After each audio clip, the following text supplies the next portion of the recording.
గురుపరిచి మరొక శ్రేష్టమైన సమయాన్ని మనకు ప్రవేశించున్నాడు. ఒక చిన్న పగవేపాడు నేను వాక్యాన్ని అవుతాను. మట్టి పురుగునైనా నన్ను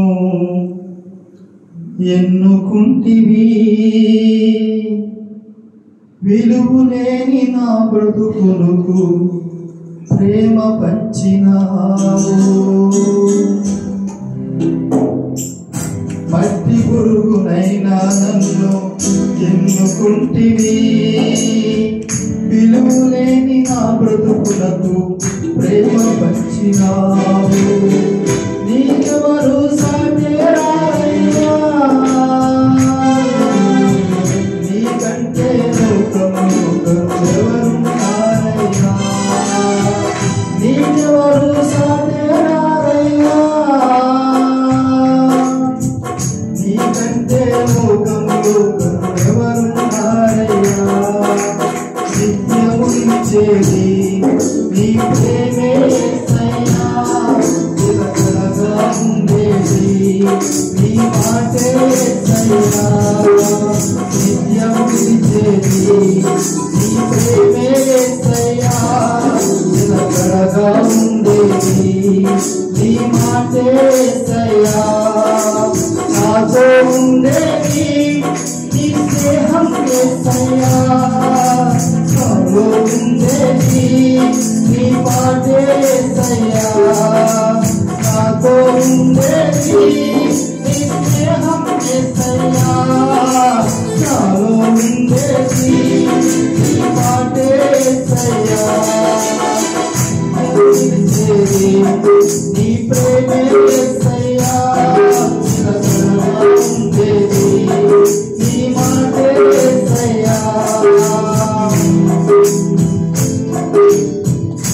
ఈ లోక స్నేహాలన్నీ మోసమే కదా, అలరించే అందాలన్నీ వ్యర్థమే కదా. ఈ లోక స్నేహాలన్నీ మోసమే కదా, అలరించే అందాలన్నీ వ్యర్థమే కదా. నిజమైన స్నేహం నీదయ్యా, నీ స్నేహం లేకుంటే నా బ్రతుకే వ్యర్థమయ్యా. నిజమైన స్నేహం నీదయ్యా, నీ స్నేహం లేకుంటే నా బ్రతుకే వ్యర్థమయ్యా. నిలిచేది నీ ప్రేమే యేసయ్యా, నిలకడగా ఉండేది నీ మాటే యేసయ్యా. నిత్యం నిలిచేది నీ ప్రేమే యేసయ్యా, నిలకడగా ఉండేది నీ మాటే యేసయ్యా. నాతో ఉండేది నీ స్నేహం యేసయ్యా, నాలో ఉండేది నీ మాటే యేసయ్యా. నాతో ఉండేది నీ స్నేహం యేసయ్యా, నాలో ఉండేది నీ మాటే యేసయ్యా. హల్లెలూయా. మరి ఈరోజు మన అంశం పేరు వచ్చేసి ఆశ లేని వారు ఎవరు. నిజానికి మనందరం కూడా ఇక్కడ నిలిచి ఉన్నామంటే, కొడి దేశంలో మనం ఉన్నామంటే,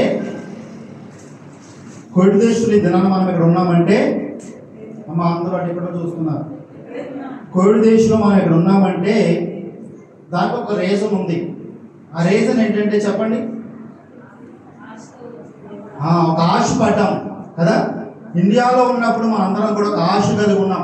నేను కోవిడ్కి వెళ్ళాలి, ఒక గృహం కట్టుకోవాలి, నా కుమార్తె పెళ్లి చేసుకోవాలి, చిన్న భూమి కొనుక్కోవాలి, నేను అందరిలాగా బాగుంటానని ఒక ఆశ కలిగి ఉన్నాం. కాబట్టి దేశానికి మనము వచ్చాం. ఏ ఆశ లేకుండా సోమరపోతులాగా ఉన్నాం అనుకుంటే వస్తామా? కాబట్టి ఆశ మంచిదా చెడ్డదా? ఆశ మంచిదే. కాబట్టి దినాన్న ఆశ లేని వారు ఎవరు అనే సందర్భం మీద అనే అంశం మీద మనం వాక్యం చెప్పుకొని కూర్చుండగా ఎవరైనా రాసుకునేవారు ఉంటే ఆశ లేని వారు ఎవరైనా రాసుకుని పక్కని మరి ప్లేస్ కూడా ఉంచుకోండి. అసలు ఆశ లేని వారు ఎవరు మనం లాస్ట్ని ప్రక్కన చెప్తే మీరు రాసుకుందరు. కానీ అయితే పరిశుద్ధ గ్రంథంలో నుండి యాకోబు రాసిన పత్రిక 3 ఆశల కోసం నేను చెప్తానండి. 3 ఆశలు, 3 వర్గాల కోసం నేను చెప్తాను. అందరూ కూడా జాగ్రత్తగా మరి వచనాలు కూడా కోట్ చేసుకోండి. యాకోబు రాసిన పత్రిక 1వ అధ్యాయము 15వ వచనము ఒకసారి చదువుకుందాం. దురాశ గర్భము ధరించి పాపమును కనగా పాపము పరిపక్వమే మరణము కలును. నా ప్రియ సహోదరులారా, మోసపోకుడి. శ్రేష్టమైన ప్రతి యువు సంపూర్ణమైన ప్రతి వరమును పరసంబంధమైనదై జ్యోతిర్మయుడగు తండ్రి యొద్ద నుండి వచ్చును. సరిపోతుందమ్మా. ఇక్కడ కూడా తగ్గించాను. స్టార్టింగ్ గా మనం చూసినప్పుడు దురాశ గర్భము ధరించి పాపము కనగా, పాపం ఏమైపోయిందంటండి? పరిపక్వమై మరణము కనును. అంటే జాగ్రత్తగా గమనించండి. దురాశ గర్భం ధరించడం అంటే, ఇప్పుడు మన ఇంట్లో కూతురు, మన ఇంట్లో అక్కో చెల్లో ఉన్నారు. ఆమె గర్భం ధరించింది అనుకోండి, కంటదా కందా? 8 నెలలకు 9 నెలలకు ఆమె తప్పనిసరిగా కనవలసిందే. గర్భం అంటూ వచ్చిందంటే అది తప్పనిసరిగా కనవలసిందే. ఇక్కడ చెప్తున్నాడు దురాశ గర్భము ధరించి. అంటే దురాశ అంటే ఏంటంటారు? అంటే ఒక దురాశ కలిగి మనం ఉన్నామంటే ఆశ వేరు, దురాశ వేరు. మనం ఫస్ట్ దురాశ గురించి మాట్లాడుకోబోతున్నాం. 3 ఆశల గురించి నేను చెప్తాను. మొదటి ఆశ ఏంటంటే దురాశ. ఈ దురాశ అనేది ఎటువంటిదంటే, ఒక్కసారి కనుక మనము దురాశ కలిగి ఉన్నామంటే వెంటనే ఏమైనట్టు? మనము గర్భమును ధరించినట్లు. ఇంకొకసారి ఆ దురాశ మనకు వచ్చిందంటే, అరే మనకి ఏమొచ్చేసిందమ్మా? గర్భం వచ్చేసింది. ఆ గర్భము కనకుండా మనము ఉండలేము. జాగ్రత్తగా మనం అర్థం చేసుకోవాలి. కాబట్టి దురాశ అనేది మనిషికి చాలా ప్రమాదం. ఎంత ప్రమాదం అంటే దురాశ అనేది, గర్భము ధరించిన స్త్రీ బాబుని కన్న తర్వాత మరి ఆమె సంతోషంగా ఉంటుంది. కానీ ఆత్మీయ జీవితంలో కనుక మనము దురాశ కలిగి ఉంటే కనుక మరి ఆ యొక్క గర్భం ఏదైతే వచ్చిందో అది కన్న తర్వాత ఏంటంటే ఇక్కడ మరణము. సరే, మన భౌతికమైన తల్లి, మన తల్లో, మన అక్కో, మన చెల్లో గర్భము ధరించినప్పుడు ఒక మనిషికి జీవాన్ని ఇస్తుంది, ఒక మనిషిని భూలోకంలోకి తీసుకొస్తుంది. కానీ మన జీవితంలో దురాశ అనేది ఎటువంటిదంటే, ఒక్కసారి ధరించిన తర్వాత దానికి మనకు వచ్చే లాభం ఏంటంటే మరణము. మరణం అంటే ఈ భౌతికమైన మరణం అని మీరు అనుకోవద్దు. బైబిల్లో 2 మరణాలు ఉన్నాయి. ఎన్ని మరణాలండి? 2 మరణాలు. ఒకటి భౌతికమైన మరణం, 2 ఆత్మ సంబంధమైన మరణం. కాబట్టి మన జీవితంలో దురాశ అనేది ఎంత ప్రమాదం అంటే, అది గర్భము లాంటిది. ఒక్కసారి వచ్చిందిరా బాబు అంటే అది కనకుండా ఉండలేము. చిన్నవాడైనా, పెద్దవాడైనా, స్త్రీ అయినా, పురుషులైనా, ఎవరైనా సరే ఒక్కసారి కనుక ఆ యొక్క దురాశ మనలోకి ప్రవేశించిందా అది కనవలసిందే అని బైబిల్ చెప్తుంది. కాబట్టి మన జీవితంలో దురాశ అనేది చాలా ప్రమాదకరమైనది. ఒకసారి చూడండి, యాకోబు రాసిన పత్రిక, క్షమించాలి, మొదటి రాజుల గ్రంథము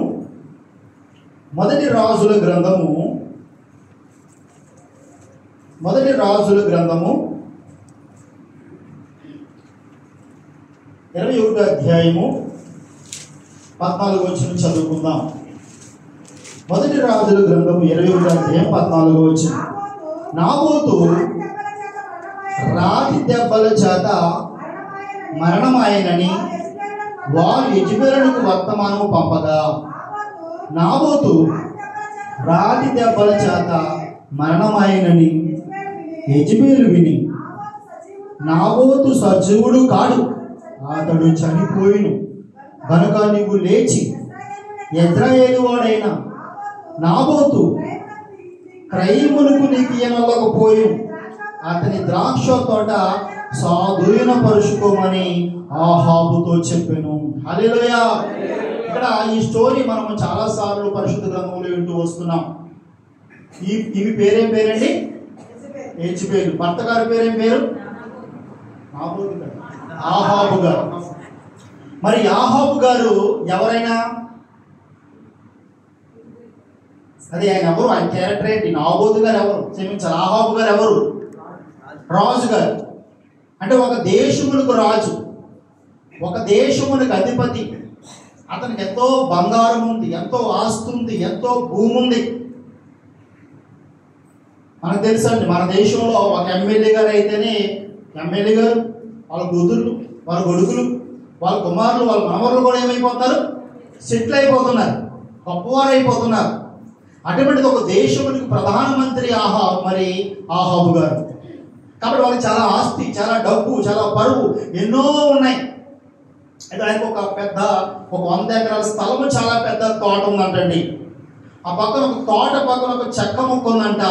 అది కలుపుకుంటే యాక భూమిగా ఉంటుందంట. ఎవరికి? ఆహాబు గారికి. ఆ చెక్క ముక్క, ఆ చిన్న భూమి ఎవరిది? నాబోతు గారిది. సరే, అడుగారు, తప్పులేదు. మరి ఆహాబు గారు వెళ్ళి, అయ్యా ఈ భూమి నాకు దేనికి ఇమ్మని అడిగాడు? డబ్బులకి ఇమ్మని అడిగాడు.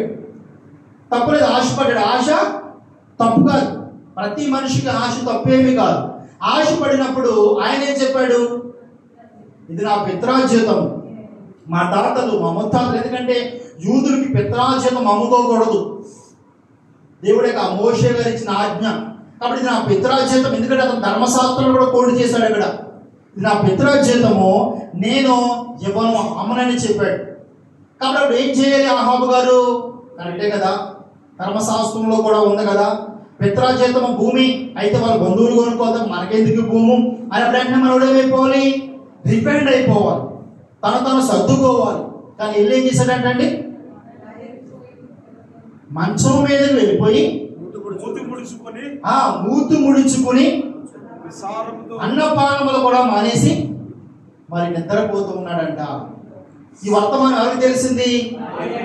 రాణి గారు, ఆ భార్య గారికి తెలిసింది. గబగబా వచ్చింది. ఏం జరిగిందంటే విషయం అంతా చెప్పాడు. అప్పుడు అంటుంది, ఎర్రోడా పిచ్చివాడు, నువ్వెవరు నీకు తెలియదా? నువ్వెవరివి? ఈ దేశానికి రాజువి. బైబిల్ గ్రంథం ఎలా చెప్తుంది? జ్ఞానవంతురాలు తన ఇల్లు కట్టును.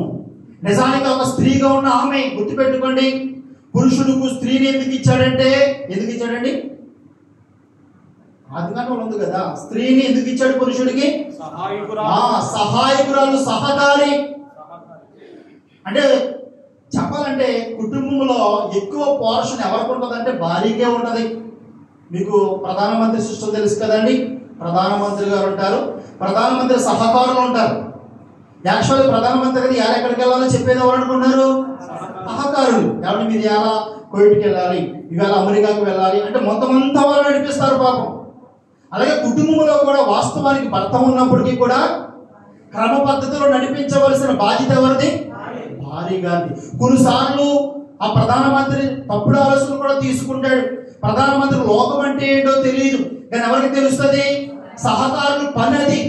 కాబట్టి క్రమ పద్ధతిలో నడిపించవలసిన బాధ్యత భార్యది. అందుకే జ్ఞానవంతురాలు తన ఇల్లు కట్టనని చెప్పాడు. కాబట్టి ఈ సమస్య భార్య గారి దగ్గరకు వచ్చింది. మరి ఏమంటుందంట, నువ్వెవరు నీకు తెలియదా? నువ్వు గమ్మునుండు, నువ్వు అలా నెమ్మదిగా ఉండు కాదా, నేను నడిపిస్తాను అని చెప్పి ఆవిడ ఏం చేసిందంటే గబగబా పోరంపోకులు కొంతమందిని పురమాయించి, అబద్ధ సాక్ష్యములు పురమాయించి, ధర్మశాస్త్రాన్ని లింకిపెట్టి. ఎందుకంటే రాజుగారు ఉపవాసిస్తున్నప్పుడు రాజుగారిని ఎవరు దూషించకూడదు.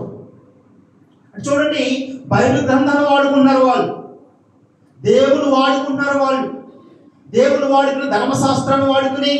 ఇదిగో రాజుగారు ఉపవాసం ఉన్నారు, ఉపవాసం ఉన్న సందర్భంలో నాబోతు మరి దూషించాడు అని అతని అబద్ధ సాక్ష్యం పలికించి, మరి అతన్ని రాళ్ళు చేత రువించి మరి భయంకరంగా కొట్టి చంపించాడంటే నాబోతు ఏమైనా పాపం చేశాడండి?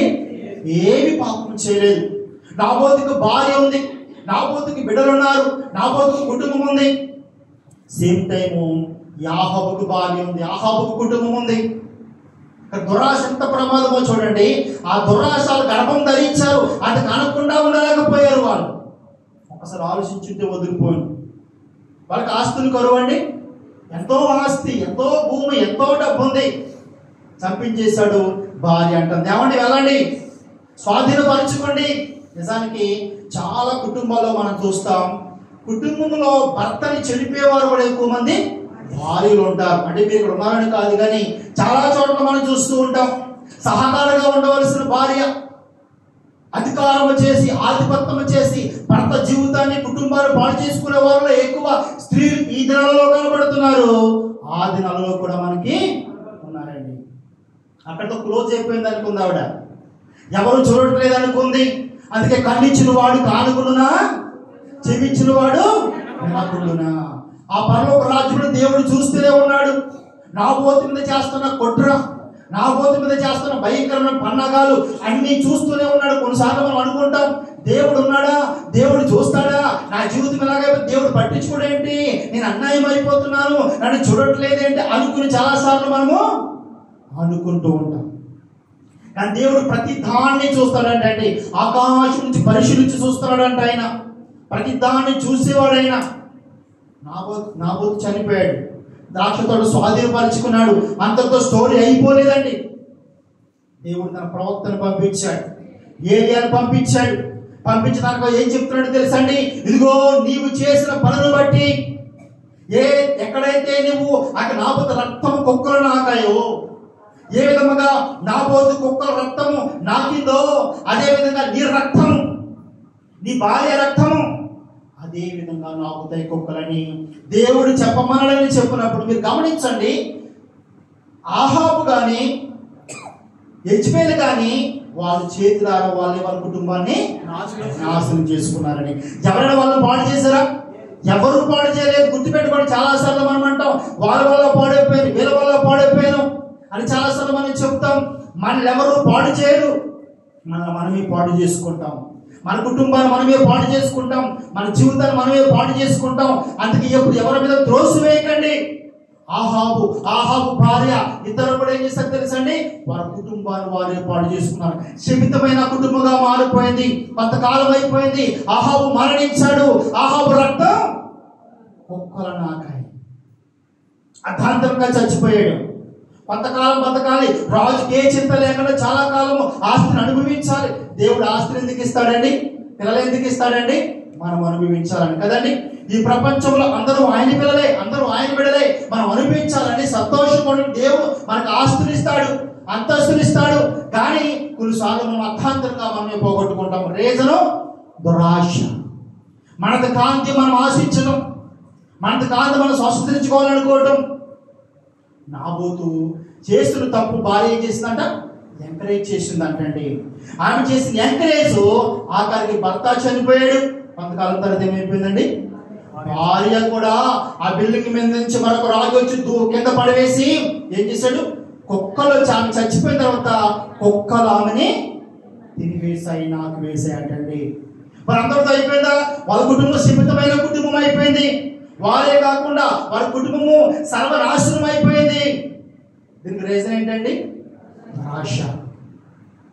ఇవాళ కోవిడ్ దేశంలో కూడా మనం చాలా మందిని చూస్తున్నాం, ఇండియా దేశంలో చాలా మందిని చూస్తున్నాం. దురాశ కలిగి తమ జీవితాన్ని తామే పాడు చేసుకుంటూ ఉన్నారు, తమ జీవితాన్ని తామే నాశనం చేసుకుంటూ ఉన్నారు. కాబట్టి మనది కానప్పుడు మనది ఎప్పుడు ఆశించకూడదు, అది మనది కాదు అనే విషయాన్ని మనం గుర్తు పెట్టుకుంటే మనం సంతోషంగా ఉంటాం, మన కుటుంబం సంతోషంగా ఉంటది. ఆశ తప్పు కాదు, కానీ దురాశ తప్పు. యాకోబు అన్నాడు, దురాశ గర్భము ధరించగా పాపం పరిపక్వమై మరణము కలెను. లాస్ట్ వాళ్ళకి ఏమైందండి, మరణాన్ని పొందుకున్నారు. మరొక వ్యక్తిని చూద్దాం, చూడండి. ఎస్తేరు గ్రంథము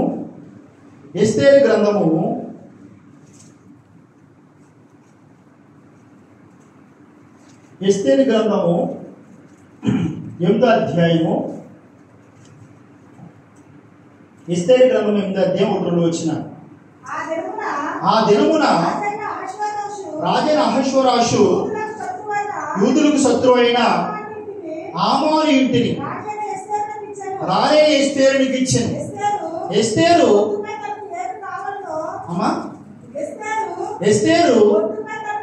మొర్దెకై తనకి ఏమి కావాలనో రాజులకు తెలియజేయగా రాజుకు తెలియజేసిన మీదట అతడు రాజు సన్నిధికి రాగా రాజు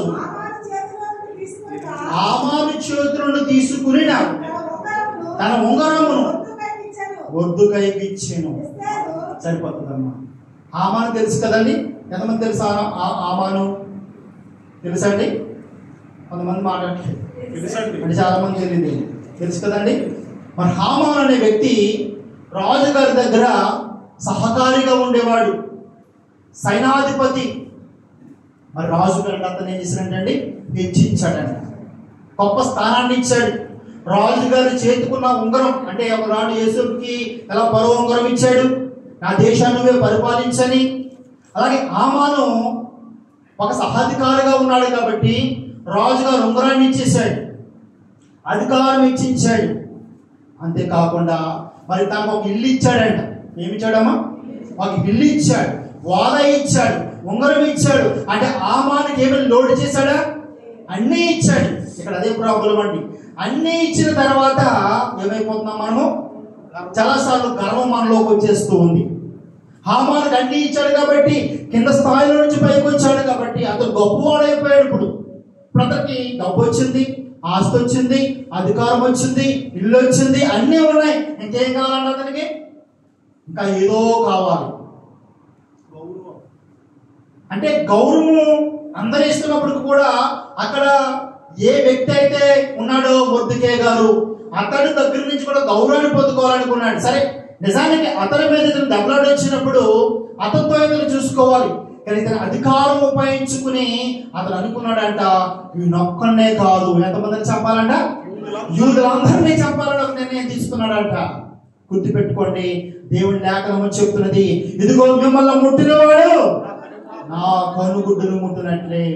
దేవుడి బిడ్డలైన మన ఎవరైనా ముట్టితే కనుక ఇదిగో మన మీద ఏ అధికారం రూపించబడిన ఏ ఆయుధం వర్ధలదని దేవుడి లేఖనం సెలవిస్తూ ఉంది.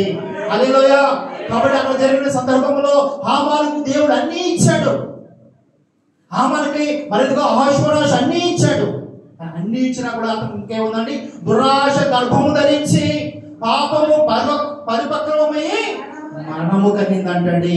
ఇదిగో అధికారము, ఉంగరము, ఇదిగో సమస్తం వచ్చినప్పటికీ కూడా అది తృప్తి లేని వాడుగా ఉన్నాడు. అందుకే సంతృప్తి సహితమైన భక్తి లాభసాధకము. అతను సంతృప్తి లేదు. కాబట్టి జరిగిన పరిమాణం ఏమిటంటే ఆఖరికి ఎవరి కోసమైతే ఉరుతోడు వేయించాడో అది తను పొందుకున్నాడు. ఇల్లును కోల్పోయాడు, ఉంగరాన్ని కోల్పోయాడు, అధికారమును కోల్పోయాడు, ఆఖరికి ఏం కోల్పోయాడు? ప్రాణమును కూడా కోల్పోయాడు. చూసారా దురాశ ఎంత ప్రమాదమో? దురాశ చాలా ప్రమాదం. నా సహోదరుడా, సహోదరి, నీ జీవితంలో, నా జీవితంలో దురాశ మనం ఏం చేస్తుందంటే పరిప్రక్రమ అయిపోతుంది. ఇదిగో అది గర్భంగా మారి అది కలియంత వరకు కూడా నీకు సమాధానంగా ఉండవు. నీ జీవితాన్ని పాడు చేసుకున్నంత వరకు సమాధానంగా ఉండవు. కాబట్టి మన జీవితంలో దురాశ అనేది మనకి ఏమాత్రము మంచిది కాదు, ఉండకూడదు. కొన్నిసార్లు కలుగుతుంటది, ఆశ కలుగుతుంటది. మనకి ఆశ పట్టడం తప్పు కాదు, కానీ ఆశ పడ్డమే అది మనది కాదు. మనకు దక్కదన్నప్పుడు ఏం చేయాలి? దాని నుంచి పక్కకు చెరిగిపోవాలి, పక్కకు వచ్చేయాలి. అది మనకు ఆశీర్వాదం. ఒక ఆశ గురించి చెప్పాను. మొదటి ఆశ ఏంటండి? దురాశ. దురాశ క్రైస్తవుడిగా నీకు నాకు ఉండకూడదు. రెండోది చూడండి, మొదటి సాముయేలు గ్రంథము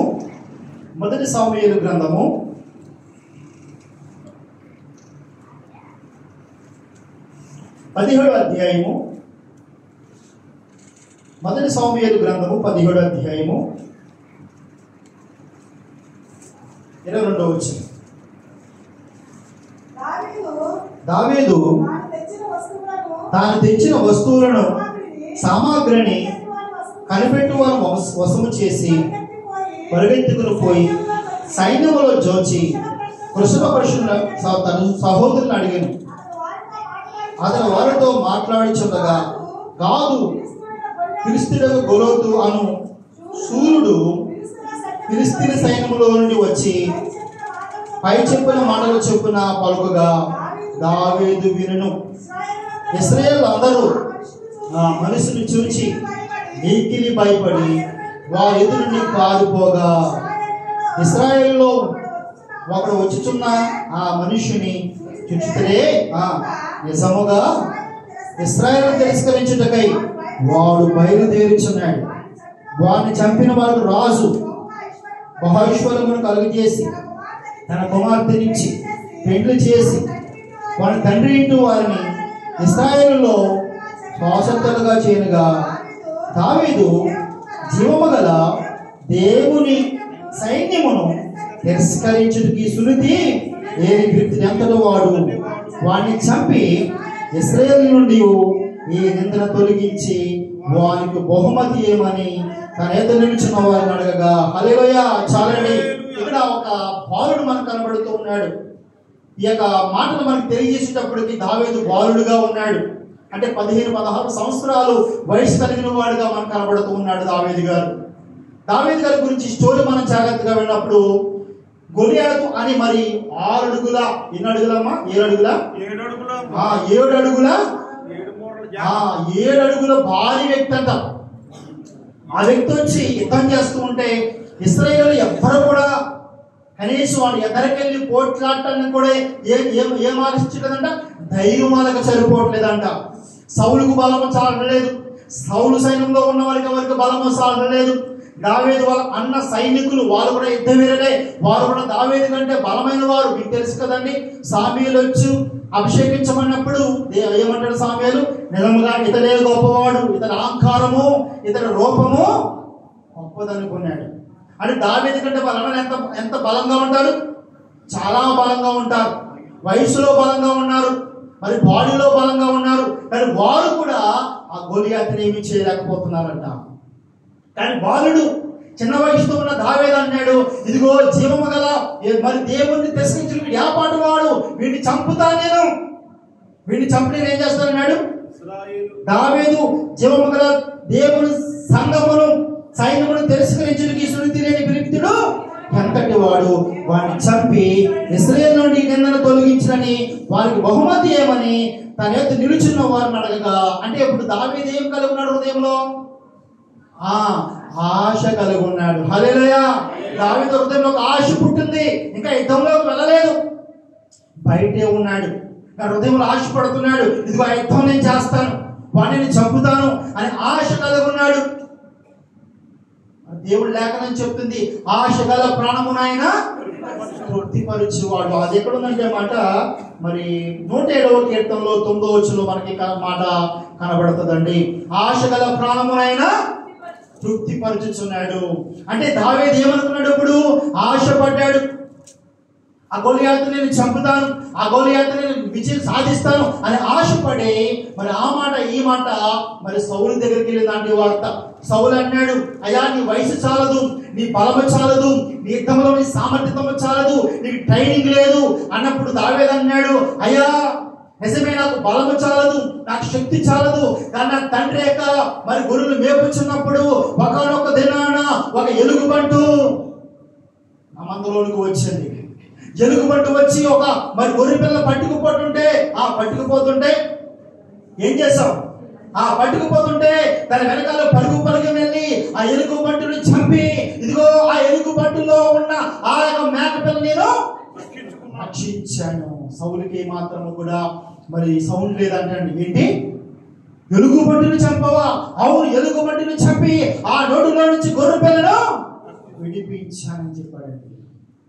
తర్వాత మళ్ళీ మరొక మాట చెప్తున్నాడు, ఇదిగో మరొక దినాన మరలా గొర్రెలు మేపుకుంటూ ఉంటే పాటలు పాడుకుంటూ వాక్యం చదువుకుంటూ, ఎందుకంటే దావీదు బాల్య జీవితాన్ని మనం పరిశీలించినప్పుడు అతను మౌనంగా ఉన్నవాడు కాదు.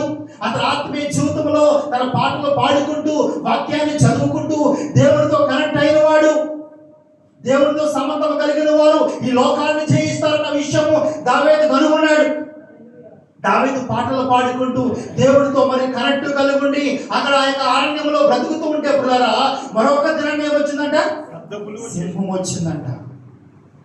సింహం వచ్చినప్పుడు అన్నాడు, అయ్యా ఒక దినం మరలా ఒక సింహం వచ్చింది. ఆ వచ్చి ఏం చేసింది, వచ్చి ఇది ఒక మరి గొర్రె పిల్లను మరలా పట్టుకుపోతుంది. మరి ఈసారి ఏం చేసావు, మరలా వెనకాల పరిగెట్టుకుని వెళ్ళి ఇదిగో ఆ సింహాన్ని చంపి గొర్రె పిల్లను తీసుకొచ్చారు. హల్లెలూయా.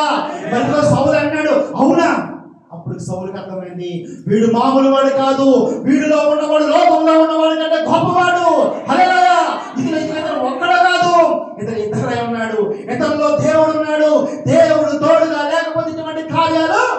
మనిషి చేయలేడు. అప్పుడు ఎరిగిపోయిందండి సౌలుకి, ఇదిగో దావీదు ఇతనితో, దేవుడు ఇతనితోనే ఉన్నాడు. ఇంకా వేటేమి చేయగలి యుద్ధంలోకి వెళ్ళినప్పుడు ఇదిగో మరి దావీదు యుద్ధంలోకి వెళ్ళాడు. యుద్ధంలోకి వెళ్ళి ఇదిగో 7 అడుగుల మూరలైన ఆ వ్యక్తిని, ఆ 6 మూరల జాండ వ్యక్తిని మరి అతడు ఒక కత్తితోనో ఒక కర్రతోనో కొట్టలేదు, కానీ చిన్న చిన్న రాళ్ళు తీసుకుని, ఇదిగో సమస్య పెద్దదే కానీ ఎవరి మీద ఆధారపడ్డాడండి? దేవుడి మీద, జీవము కలిగిన దేవుడి మీద ఆధారపడి ఆ వ్యక్తిని సంహారం చేశాడు. అక్కడ ఆ వ్యక్తిని చంపాడు. అక్కడ అంటే మనకి ఇక్కడ ఏమర్థం అవుతుందంటే, ఆ యుద్ధంలో గెలవడానికి దావీదు గొప్పవాడు అవడానికి రీజన్ ఏంటి తెలుసా? అతడు ఆశపడ్డాడు. హల్లెలూయా. ఇదిగో ఆశ పడినప్పుడు మన జీవితంలో గొప్ప గొప్ప కార్యాలు మనం చేయగలుగుతాం. హల్లెలూయా. మన ఆత్మీయ జీవితంలో ఆశ పడాలండి. దావీదు జీవితంలో అంత గొప్పవాడిగా అవడానికి కారణము హృదయంలో ఆశపడ్డాడు, హృదయంలో ఆశ కలిగి ఉన్నాడు దావీదు. ఒక వ్యక్తిని కూడా నేను చూపిస్తాను చూడండి. హోషేయ గ్రంథము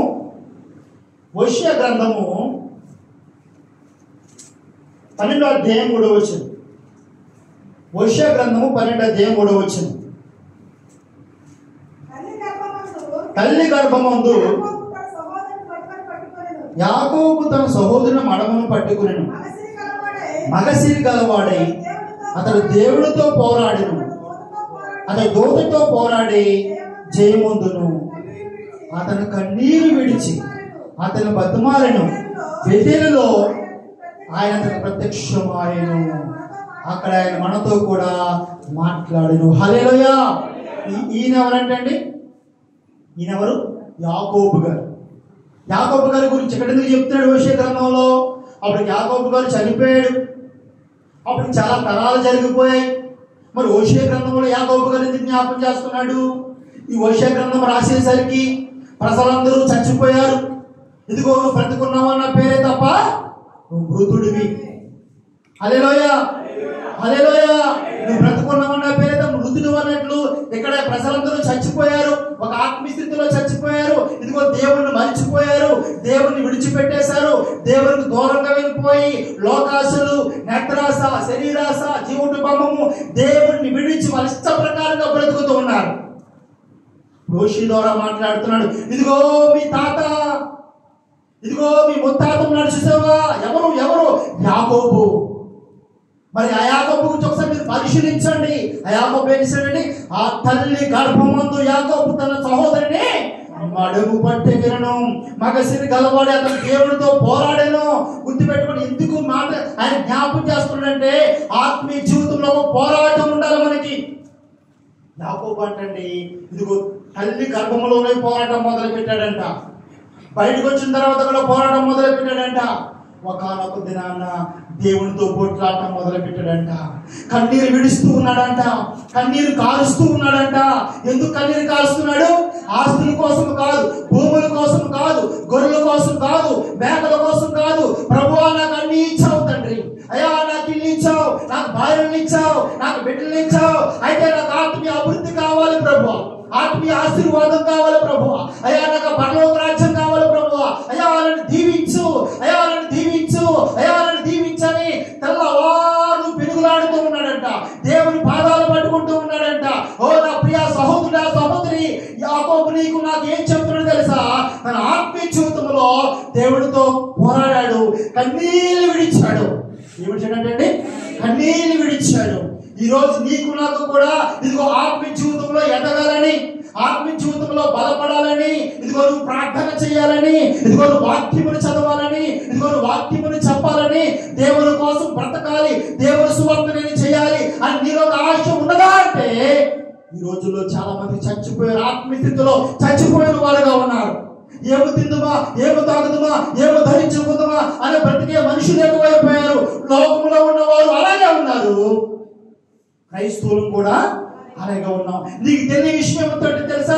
యేసుప్రభు భూమి మీద ఉన్నప్పుడు చెప్తున్నాడు, ఓ నా కుమార్తె, ఓ నా కుమారుడా, నేను ఏర్పాటు చేసుకున్నాను, నువ్వు ఏర్పాటు కలిగిన స్త్రీవి, నువ్వు ఏర్పాటు కలిగిన పురుషుడివి, నువ్వు ఏమి తినాలో, ఏమి త్రాగాలో, ఏమి ధరించాలో వాటి కోసం నువ్వు కన్నీళ్ళు కార్చుకో, వాటి కోసం నీ జీవితాన్ని వృధాపరచుకోకు. నేను ఇస్తాను, నీకు ఇల్లు కావాలా, నీకు ఆస్తి కావాలా, నీకు అంతస్తు కావాలా, అన్ని సమకూర్చేవారు నేను. వాటి కోసం ప్రార్థన చేసి నీ కన్నీళ్ళు విరుగుపాటు చేసుకోకు. ఈ దినంలో చాలా మంది క్రైస్తవులు కూడా గర్భ బలం కోసం ఏడుస్తూ ఉన్నారు, ఏదో ఇల్లు కోసం ఏడుస్తూ ఉన్నారు, ఆస్తుల కోసం ఏడుస్తూ ఉన్నారు, భౌతికమైన సంబంధమైన వాళ్ళ కోసం ఏడుస్తున్నారు. కానీ యాకోబు ఇదిగో తెల్లవాళ్ళు ఏడుపడ్డ, ఓ నా ప్రభువుని దీవించయ్యా, ఓ ప్రభుని ఆశీర్వదించయ్యా, అయ్యా నన్ను ప్రభు నాకు పరలోకం కావాలయ్యా అని తెల్లవాళ్ళు ఏడుస్తూ ఉన్నాడంట. ఈ దినంలో నీ యొక్క జీవితంలో, నీ వ్యక్తిగత జీవితంలో దేవుని దగ్గర ఏడుస్తూ ఉన్నావా? దేవుని దగ్గర బాధపడుతూ ఉన్నావా? దేనికోసం? నేను సరిగ్గా ఆత్మీయ స్థితిలో ఎదగలేకపోతున్నానయ్యా, ఆత్మీయ స్థితిలో బలపడలేకపోతున్నానయ్యా అని ఆశ నీలో ఉందా? ఈరోజు చాలా మందికి ఆశ లేదండి. చచ్చిపోయారు, ఆత్మీయ స్థితిలో చచ్చిపోయారు. దేవుని మందిరానికి వెళ్తే నాకు ఏదో వస్తుంది, దేవుని మందిరానికి వెళ్తే నాకు అందరూ ఎంతో రావటమే తప్ప ఆత్మీయ జీవితంలో ఎదగాలి. ఇదిగో దావీదు గారికి ఆశ మనకు లేదు, యాకోబు గారికి ఆశ మనకు లేదు. ఓ నా ప్రియ సహోదరుడా సహోదరి, ఒకనొక దినం ఉంది, లేఖనంలో చెప్తున్నది, వారి క్రియలు చెప్పును నేను ప్రతిఫలం ఇస్తానంటాడు. గుర్తుపెట్టుకుని మన దేవుడు అన్యాయస్తుడు కాదు. మన దేవుడు ఇదిగో నువ్వు నేల మీదే బ్రతుకు, ఈ గుడిసెలోనే బ్రతుకు అనే వ్యక్తి ఏమి కాదు. గుర్తుపెట్టుకోండి. ఇవాళ మనలో చాలా మంది కూడా ఇల్లు కట్టుకున్నాము, పెళ్లి చేసుకున్నాము, భూమి కొనుక్కున్నాము, విదేశాలు వచ్చాం కదా. ఇవన్నీ ఇప్పుడు ఇంచుమించు మన కష్టం కూడా ఉంది కదండి. అని ఇల్లు కట్టుకోవడము, పెళ్లి చేసుకోవడము, భూమి కొనుక్కోవడం అనేది మన వల్ల కూడా జరుగుతుందా? జరుగుతుంది. అది మనం సంపాదించుకోగలుగుతాం, ఇల్లు మనం సంపాదించుకోగలుగుతాం, భూమి మనం సంపాదించుకోగలుగుతాం. అయితే పరలోక రాజ్యం సంపాదించుకోవడం కోసం కూడా ఏమైనా ఆశ ఉందా? హల్లెలూయా. పరలోక రాజ్యం సంపాదించుకోవడం కోసం అనేది ఇదిగో ఇప్పటికి వచ్చినట్టు కాదు, అమెరికా వెళ్ళినట్టు కాదు, ఇట్లా వెళ్ళినట్టు కాదు. ఇదిగో పరలోక రాజ్యం వెళ్ళాలంటే ఆయన శరీర ధారణ దినములలో మహారోదనతోను, మహా కన్నీళ్లతోను ఇదిగో తన మనవుని రక్షింపగల వారికి ప్రార్థనలో ఏచును సమర్పించినందున ఆయన అంగీకరింపబడింది. ఎవరైనా యేసుక్రీస్తు ప్రభు అంతటా వాడేంటంటే తన ఆత్మీయ జీవితంలో కన్నీరు కార్చడంట, ఏడ్చడంట. యేసు ప్రభు ఎలవడం ఏంటంటే, బాబు అయ్యో యేసు ప్రభు మా కష్టాలు తీరుస్తాడని, యేసు ప్రభు మా సమస్యలు తీరుస్తాడని మేమాయన దగ్గరకు వస్తే యేసు ప్రభు ఎలవడం ఏంటి? యేసు ప్రభు కన్నీరు కార్చడం ఏంటి? యేసు ప్రభు కుంగిపోవడం ఏంటంటే, నా ప్రియ సహోదరుడా, ఆత్మీయ జీవితంలో ఎదగాలి, ఆత్మీయ జీవితంలో ఇంకా కొన్ని విషయాలు తెలియాలి. ఇదిగో యేసుక్రీస్తు ప్రభు ఎందుకు ఆ విధంగా చేశాడంటే, మనందరం కూడా మాదిరి ఉంచిపోయాను, నీవు నేను కూడా ఇదిగో పౌలు అన్నాడు, నేను క్రీస్తు పోలు నడుచుకున్న ప్రకారము పోలు నడుచుకోండి. అంటే ఈ లోకంలో మీకు మాదిరి ఒక దానియేలు గారు, ఒక యోహాను గారు మీ దైవశాఖలో కాదు, కానీ మనకు మాదిరి ఎవరు? యేసుక్రీస్తు ప్రభు. నీ ప్రభువు, నీ రాజు, నీ దేవుడు. ఆయన ఏడ్చినప్పుడు, ఆయన కన్నీరు కార్చినప్పుడు నీ జీవితంలో ఏడుపున్నదా? నీ జీవితంలో బాధ ఉన్నదా? దేనికోసం అండి? అది ఆత్మీయ జీవితంలో ఫలించిపోతున్నానమ్మా.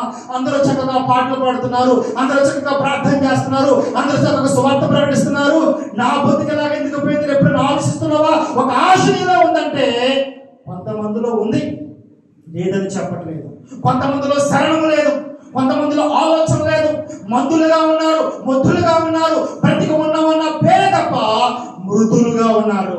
ఓ నా ప్రియ సహోదరి సహోదరుడా, ఈ లోకంలో అన్ని సంపాదించుకోగలుగుతావు, కానీ పరలోక రాజ్యం మాత్రము దేవుడితో ఉంటే మాత్రం నీకు వస్తుంది. దేవుడు చెప్పిన కార్యం చేస్తేనే మాత్రం వస్తుంది. దేవుడు చెప్పిన ప్రకారంగా బ్రతికితేనే వస్తుంది. ఇదిగో ప్రభు పిలిచి ప్రతి ఒక్కడు పరలోక రాజ్యంలో ప్రవేశింపడు, కానీ నా తండ్రి చిత్త ప్రకారం చేయవాడే ప్రవేశిస్తారంటున్నారా? కాబట్టి దయచేసి ఒక ఆశ కలిగి ఉండండి. ఇక్కడ మేము ఈ దినాన్ని వాక్యం ప్రకటిస్తున్నామంటే ఒకనొక దినాన్ని ఆశపడ్డాము, ప్రభువా నీ కొరకు బ్రతకాలయ్యా, నీ కొరకు జీవించాలయ్యా, ఆశపడ్డాము. కాబట్టి దినాన్ని ఇక్కడ వాక్యం చెప్పగలుగుతున్నాం. హల్లెలూయా. ఆశ లేని వారు నిలబెట్టిన దేవుడు. ఒక ఆశ ఉండాలి. మోషే గారి గురించి మనకు తెలుసు. మోషే గారు అనుకున్నాడంట, ఇశ్రాయేలు ప్రజలను దృష్టి చూసి వాళ్ళని కాపాడదామని ఆశపడ్డాడంట. అప్పుడు దేవుడు ఏం చేశాడండి? ఆశను తీర్చాడు. ఒక వ్యక్తిని చంపి అనుకున్నాడు, నేను ఇశ్రాయేలు ప్రజలకు విముక్తి కలగజేస్తాను అనుకున్నాడు. మరి మోషే గారు దేవుడు అన్నాడు, లేదు ఇది కాదు రూటు, నువ్వు నాతో రా, నేను ఇశ్రాయేలు ప్రజలందరినీ కూడా ఇదిగో ఐగుప్తులో నుంచి నీ ద్వారా ఆనాడు దేశంలో నడిపిస్తాను. హల్లెలూయా. కాబట్టి నీ జీవితంలో, నా జీవితంలో దయచేసి ఒక ఆశ కలిగి ఉండండి, ఒక పాట పాడాలని, ఒక ప్రార్థన చేయాలని, వాక్యాన్ని చదవాలని, స్వార్థ ప్రకటించాలని, దాని కొరకు ఆయుష్పడండి, దాని కొరకు ఏడవండి, దాని కొరకు ప్రార్థించండి, దాని కొరకు కన్నీరు కార్చండి. యేసు ప్రభు అదే చేశాడండి. ఇదిగో అరణ్యంలోకి వెళ్ళిపోయి, ప్రభువా ఈ పాపపు శరీరము, మన శరీరం ఎటువంటిదంటే పౌలు అంటాడు, అయ్యో ఎంత దౌర్భాగ్యుడును, ఇంటి మరణముకు లోనగు నా శరీరము నుండి నన్ను ఎవరు తప్పించును? నీకున్న శరీరము నాకున్న శరీరము పాపపు శరీరము, పాపానికి లోబడిపోయే శరీరము. ఇదిగో నేత్రాస, శరీరాస, జీవన పంపానికి లోబడిపోయే శరీరం ఇది. దీన్ని లొంగ తీసుకుంటూ, దీన్ని మనము లొంగ తీసుకుంటూ దీన్ని క్రీస్తును నలగొట్టచ్చు. ఇదిగో పౌలు అంటాడు, ఇంతమందికి ప్రకటించిన తర్వాత నేను భ్రష్టుని అయిపోతానేమో, అందుకే నా శరీరాన్ని నేను చేస్తున్నాను క్రీస్తు అనే బట్టకేసుకుని కొడుతూ ఉన్నాను. ఇది నీ జీవితంలో, నా జీవితంలో కూడా, నా ప్రియ సహోదరుడా, నా ప్రియ సహోదరి, నీకు నాకు పరలోకము కావాలి. ఈ లోకంలో 5,000 పింఛను కావాలంటే చంద్రబాబు నాయుడు గారు ఇస్తారు, ఇల్లు లేకపోతే ఇల్లు ఇస్తారు. కానీ పరలోకం ఇచ్చేది ఎవరంటే నేనే మార్గము, నేనే జీవము, నేనే సత్యము. యేసు ప్రభు ద్వారా మాత్రమే నీకు నాకు పరలోకం వస్తుంది. అది రావాలంటే మందిరంలోకి రావాలి, మందిరంలో నుంచి నేర్చుకోవాలి. ప్రయాసపడి భారం మోసుకుని సముద్రం నేతకు రండి. విశ్రాంతి, ఏ విశ్రాంతి? అది ఆత్మ సంబంధమైన విశ్రాంతి. ఇదిగో పరలోక రాజ్యాన్ని ఇస్తానని ప్రభు నీకు వాగ్దానం చేస్తున్నాడు. ఇక్కడ నేర్చుకోండి. ప్రతి వారం వచ్చి మీ సేవకులు మీకు నేర్పిస్తారు. మీరు ఉన్నవారు ఇదిగో కొండ మీద పట్టణం వరకై ఉండకూడదు. గుర్తుపెట్టుకోండి, ఇక్కడ మనందరం కూడా పరిశుద్ధులుగా కనపడతాం. నేను వాక్యం చెప్తాను, అన్న ప్యాంట్ వాయిస్తాడు, అన్న పాటలు పాడతాడు, ఇక్కడ అందరము చేస్తాం. లోకములకు వెళ్ళిపోయిన మన పొజిషన్ ఏంటి? ఇంటికి వెళ్ళిపోయాక మన పొజిషన్ ఏంటి? ఎలా ఉంది నీ బ్రతుకు? ఎలా ఉంది నా బ్రతుకు? ఎవరికైనా ఆదర్శంగా మనం బ్రతుకుతున్నామా? ఎవరికైనా ఎదిగిస్తున్నామా? నిన్ను చూసి నన్ను చూసి ఎవరైనా మరి నీలాగా నాలాగా బ్రతకాలని వాళ్ళకి ఆశ కలుగుతుందా? నీకు ఆశ ఉంటే నిన్ను చూసి బ్రతకాలని మరొకరికి ఆశ పడుతుంది. ఇది ఎక్కలాగానే బ్రతకాలి, ఈ చెల్లిలాగా బ్రతకాలి, ఈ అన్నలాగా బ్రతకాలని నిన్ను చూసిన వాళ్ళకి ఆశ పుట్టాలి. ఆ విధముగా నీవు నేను బ్రతకాలి. హల్లెలూయా. కాబట్టి 2 విషయాలు మనం నేర్చుకున్నాం. ఒకటి దురాశ కలిగిన వారు, 2 ఆశ కలిగిన వారు. 3ది మనం చూసి నేర్చేసుకుని మరి ముగించేసుకుందామండి. సమయం చాలా అయిపోతుంది కదా. మత్తయి సువార్త 25వ అధ్యాయము, మత్తయి సువార్త 25వ అధ్యాయము 14వ వచనం. పరలోక రాజ్యము ఒక మనుష్యుడు తన దాసులను పిలిచి తన ఆస్తిని వారికి అప్పగించినట్లుండును. అతడు ఒకరికి 5 తలాంతులను, ఒకరికి 2, ఒకరికి 1, ఎవరి సామర్థ్యము చొప్పున వారికి ఇచ్చి వెంటనే దేశాంతరము పోయాను. అయితే అలా 5 తలాంతులు తీసుకున్న వాడు వెళ్ళి సరిపోతుంది. అయితే చదవమని ఒకసారి. అయితే 5 తలాంతులు తీసుకున్న వాడు వెళ్ళి వాటితో వ్యాపారం చేసి మళ్ళీ 5 తలాంతులు సంపాదించాడు. సరిపోతుంది. గమనించండి, మరి 5 తలాంతులు తీసుకున్నవాడు ఏం చేశాడండి? వ్యాపారం చేశాడంట. హల్లెలూయా. ముగించేస్తా. ఉత్సాహంగా ఉంటే నేను కూడా ఉత్సాహంగా చెప్తాను. గమనించండి, ఇక్కడ యేసుక్రీస్తు ప్రభువు ఏ ఉపమానం ఇది? పరలోక రాజ్య ఉపమానం. పరలోక రాజ్యమును గురించి యేసుక్రీస్తు ప్రభు ఎందుకు వచ్చిన లోకానికి? నశించిపోయిన దాన్ని వెతికి రక్షించుటకు. ఇదిగో ఈ లోకానికి దిగి వచ్చి ఉన్నాడు. నిన్ను నన్ను కూడా పరలోక రాజ్యానికి తీసుకెళ్లాలని ఇది వరకు మనకి చెప్తుండేవారండి. అమ్మా నువ్వు వస్తా నాకు వేజాపట్టరమ్మనేవారు కదండి. జ్ఞాపకందా? చిన్నప్పుడు చెప్పేవారు, అమ్మా నువ్వు వస్తా వేజాపట్ట నేర్పడి ఇద్దరు కలిపి వచ్చేస్తాను. అలాగే కూడా కొంతమంది పట్టుకెళ్తారు, వచ్చే వాళ్ళు కూడా ఉన్నారు. యేసు ప్రభు పరలోక రాజ్యం నుంచి వస్తా ఏం పట్టుకొచ్చారు తెలుసండి? నిత్య జీవాన్ని పట్టుకొచ్చాడు. హల్లెలూయా. ఇదిగో ఆ నిత్య జీవాన్ని పట్టుకొచ్చిన మనమందరం కూడా నిత్య జీవాన్ని తీసుకుని ఆ నిత్య జీవాన్ని మనం తాగినప్పుడు ఇదిగో పరలోక రాజ్యానికి ఎవరు కూడా వెళ్తాం? మనము క్రీస్తు కూడా. ఇదిగో ఆకాశ మండలమగు ఆ మేఘాల మీద మనము ఆ దేవుణ్ణి ఎదుర్కొంటాం. హల్లెలూయా. అది చాలా గొప్ప పరిమాణము, అది చాలా గొప్ప అద్భుతము, అది మనుషులు వర్ణించలేదండి. చూడాలని లేదా నీ దేవుని పట్టణము, పొందాలని లేదా? ఎవరికి వచ్చిన పాట? చూడాలని లేదా నా దేవుని పట్టణము, చేరాలని లేదా దేవదూతల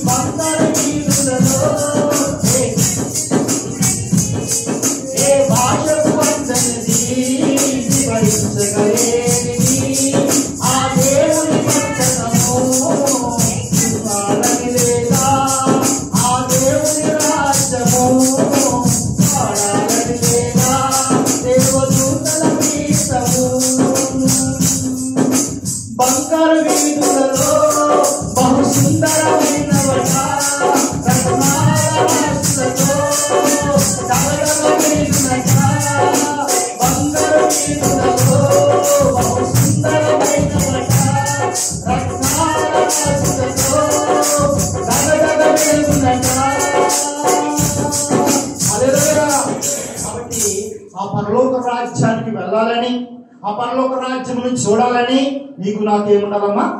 ఆశ ఉండాలి. ఇక్కడ యేసు ప్రభు పరలోక రాజ్యం మర్మాల గురించి చెబుతున్నాడు.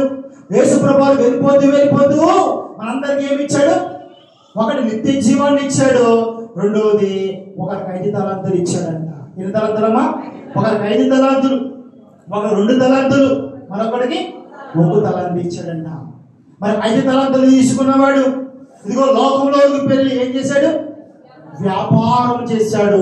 ఎందుకు ఈ పదాన్ని యూజ్ చేస్తున్నాడంటే, వ్యాపారం చేసేవాళ్ళు మీరు సరే గమనించారో లేదో, వాడు వ్యాపారం చేసిన మీరు చూడ క్యాంకర్ అమ్మాయని కానీ, బత్తకాయలు అమ్మేవాళ్ళు కానీ, బట్టల షాప్ అమ్మేవాళ్ళు కానీ, వాళ్ళు కస్టమర్లు తప్ప ఇంకెవరైనా కనపడతారండి? కస్టమర్ అనేది కొనేవాళ్ళు. వాళ్ళు మైండ్ కంచేపు కస్టమర్లు ఎవరు వస్తున్నారు, రండి సార్ తీసుకోండి సార్ అంటే వాళ్ళ దృష్టి కంచేపు కొనేవాళ్ళు తప్ప ఎవరిని పట్టించుకోరు. వాళ్ళ ఆలోచన అంతా నా వ్యాపారం ఎలా చేసుకోవాలి, నాకు వాళ్ళ దృష్టి అంతా వ్యాపారం మీదే ఉంటుందండి. రేపు క్రిస్మస్ వస్తుందా, మనందరం కూడా కొత్త బట్టలు కొనుక్కుని, మరి ప్యాంట్లు కొనుక్కుని, జీన్ ప్యాంట్లు, సేర్లు, వాచ్లు కొనుక్కుని మన రౌండ్లో మనం అంటాం. వ్యాపారస్తులు చూడండి, 25ని కూడా వాళ్ళు నిద్రపోరు. ఆ రోజు వారికి పండగ లేదు, 31న పండగ లేదు అంటే వాళ్ళు పండగ చేసుకుంటారా? చేసుకోవాలంట. వాళ్ళకి వ్యాపారం అమ్ముకోవడం, సరుకు అమ్ముకోవడం. పండగ అంతా అయిపోయిన తర్వాత మనం అంటుండే పండగ దండగంట కదండి. అంటే పండగ అంతా అయిపోయిన తర్వాత డబ్బులు అయిపోతాయి. పండగ అంతా అయిపోయి డబ్బులు అయిపోతాయి, చేతులు నలుపుకుంటే ఏ పండగ లేకపోతే మొత్తం అప్పులు అయిపోయినా కదండి.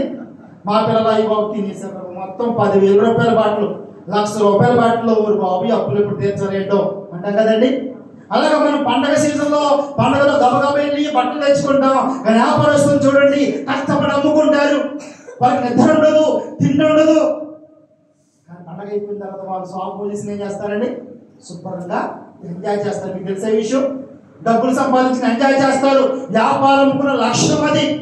అదే క్రైస్తవ జీవితంలో ఈ లోకంలో సుఖము సంతోషాన్ని వెతికే వాళ్ళు దేవుని బిడ్డలు కాదు.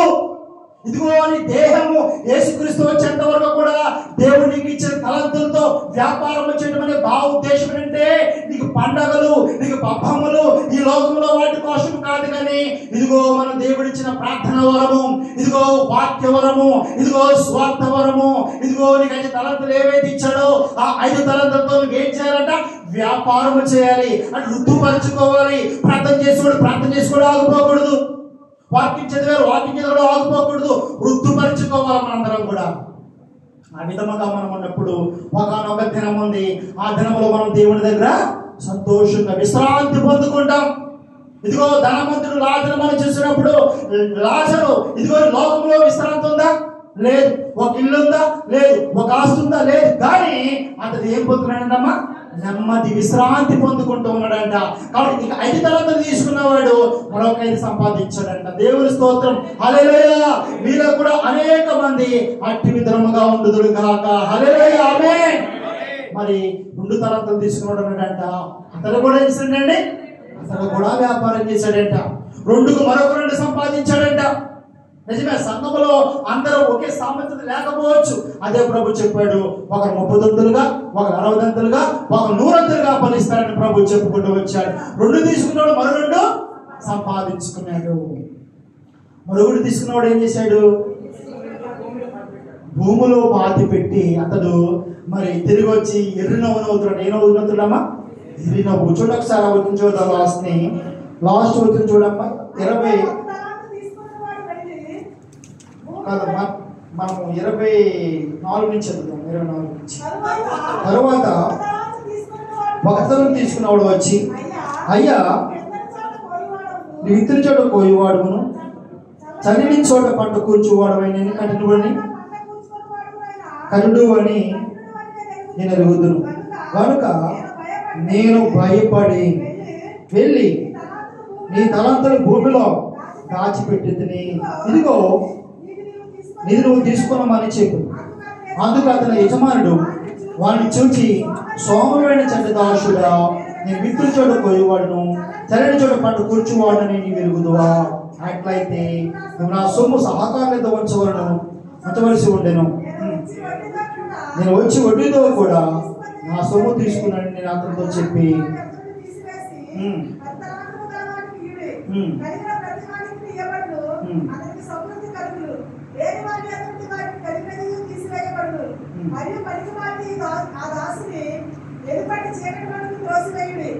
అక్కడ ఏడుపును పండ్లు కొరుకుడును ఉండెను.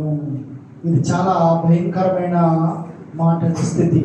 3 ఆశల గురించి చెప్పిన. 1 దురాశ కలిగిన వాడు, 2 ఆశ కలిగి, 3 ఈ 3 వాడు ఎవడు? ఆశ లేనివాడు. మన పాఠం ఏం పేరండి? ఆశ లేనివాడు. వచ్చేసిందా పాఠానికి? కరెక్ట్గా వచ్చేసిందా? ఆశ లేనివాడు. ఈ 3వ వాక్యం ఎవరంటే ఆశ లేనివాడు. వీళ్ళకి ప్రాబ్లం ఎక్కడ ఉందంటే ఇక్కడ చెప్పాడు చూడండి. గనుక నేను భయపడి, ఏపడంటమ్మా? భయపడి. ఈరోజు మనలో చాలా మంది దేవుళ్ళు బలపడడానికి మెయిన్ రీజన్ భయం కదండి. కేవలం భయం. ఏంటో పాట పాడితే ఏమంటారో, ప్రార్థన చేస్తే ఏమంటారో, మగవాళ్ళకైతే సిగ్గు ఎక్కువ. అసలు వాస్తవానికి పురుషులే దేవుడి చిత్త ప్రకారంగా బ్రతికి దేవుడు కుమారులుగా జీవించవలసిన పురుషుల్ని ఇది నాన్న మరి సాతాను గడు వాళ్ళని వాడుకోకుండా వాళ్ళని అంచివేస్తున్నాడు ప్రతి సంఘాల్లో కూడా. మీ సంఘాలు అయితే చాలా చక్కగా పురుషులందరూ ఆడబడుతున్నారు. కొన్ని సంఘాల్లో పురుషులకి ఎంట్రీ ఉంటుందండి. నిజమే, అలంకారం కాదు. ఎందుకంటే సాతాను యొక్క క్రియ అది మీరు గమనించండి. భయపడి ఈ 3వ వాడు ఏం చేయలేదంటమ్మా? ఫలించలేదంట. తన తలంతు గోడి తీసి గోధులో కప్పెట్టినాడంట. లేఖనము చెప్తుంది, వ్యభిచారులు, దొంగలు, మోసగాళ్ళు, పిరికివారు. ఎవరంటమ్మా? పిరికివారు. భయస్తులు పిరికివారు కూడా ఎక్కడ వేస్తారంట? కొన్ని వ్యభిచారులు వేశారంటే ఒక ఉదాహరణ, దొంగలు వేశారంటే ఒక ఉదాహరణ, మర్డర్ చేసిన ఉదాహరణ. పిరికివారు ఏంటండి? గుర్తుపెట్టుకోండి, పిరికివారు భయస్తులు కూడా ఎక్కడ ఉంటారు? వాళ్ళు నరకంలోనే ఉంటారు. కాబట్టి పిరికితనాన్ని విడిచిపెట్టు, నీ భయాన్ని విడిచిపెట్టు. దేవుడు మాట్లాడుతున్నాడు. బైబిల్ గ్రంథం అంతా మీరు చదువుకుంటే 365 సార్లు భయపడుకుడి, భయపడుకుడి, భయపడుకుడి. నా కోసం బ్రతుకు, నా కోసం జీవించు. మనం చూడండి, ఒక ట్యాప్ దగ్గర దెబ్బలాడైతే మనం జుట్టు కొట్టుకున్నాం కదండి. ఒక యాక్సిడెంట్ అయితే, ఒక డ్రైవింగ్ యాక్సిడెంట్ అయితే మనం పిడుగుతులు గుద్దుకుని దెబ్బలాడుకుంటాం. దెబ్బలాటలో వస్తే నోడు ద్వారా దెబ్బలాట, చేతుల ద్వారా దెబ్బలాట. లోకంలో దేనికంటే భయం. దేవుని దగ్గర మన భయం ఎందుకు?